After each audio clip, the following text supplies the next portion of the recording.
राष्ट्रवादी नेते आणि माजी आमदार झिशान सिद्दीकींना जीवे मारण्याची धमकी देण्यात आली आहे। गेल्या 2 दिवसांपासून सिद्दीकींना ईमेलद्वारे जीवे मारण्याची धमकी देत 10 कोटींच्या खंडणीची मागणी करण्यात आली आहे। या ईमेलमध्ये डी गँगचा उल्लेख करत वडिलांसारखे हाल करण्याचा उल्लेख या धमकीच्या ईमेलमध्ये आहे। गेल्या वर्षी 12 ऑक्टोबर रोजी झिशानचे वडील आणि माजी राज्यमंत्री बाबा सिद्दीकी यांची गोळ्या घालून हत्या करण्यात आली होती। झिशानला आलेल्या धमकी प्रकरणाचा मुंबई पोलिसांकडून तपास सुरू असला तरी पुन्हा एकदा सिद्दीकी कुटुंबियांच्या सुरक्षेचा मुद्दा चर्चेत आला आहे।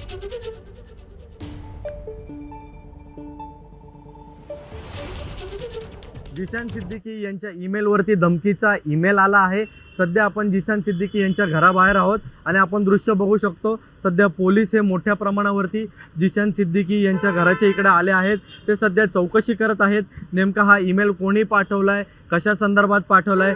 जी आपल्याला माहिती मिळाली आहे त्यानुसार जे समजत आहे त्यामध्ये कुठेतरी डी कंपनीचा उल्लेख आहे आणि 10 करोड रुपयाची खंडणी मागितली आहे। आणि ज्यांनी कोणी ईमेल पाठवला आहे तो दर 6 तासानंतर झिशान सिद्दीकी यांना ईमेल पाठवत आहे आणि त्यांच्याकडे खंडणीची मागणी करत आहे। सध्या आपण बघू शकतो दृश्यांमध्ये देखील की सध्या पोलीस हे मोठ्या प्रमाणावरती झिशान सिद्दीकी यांच्याकडे दाखल झाले आहेत आणि त्यांच्याकडे चौकशी करत आहे। त्या चौकशीमधून नेमकं काय निष्पन्न निघतं हे देखील बघणं महत्त्वाचं आहे। पोलिसांच्या चौकशीमधून काय समोर येतं हे बघणं अत्यंत महत्त्वाचं राहील। कॅमेरामन गजानन बालापूरकर सोबत ईशान देशमुख, एबीपी माझा, मुंबई।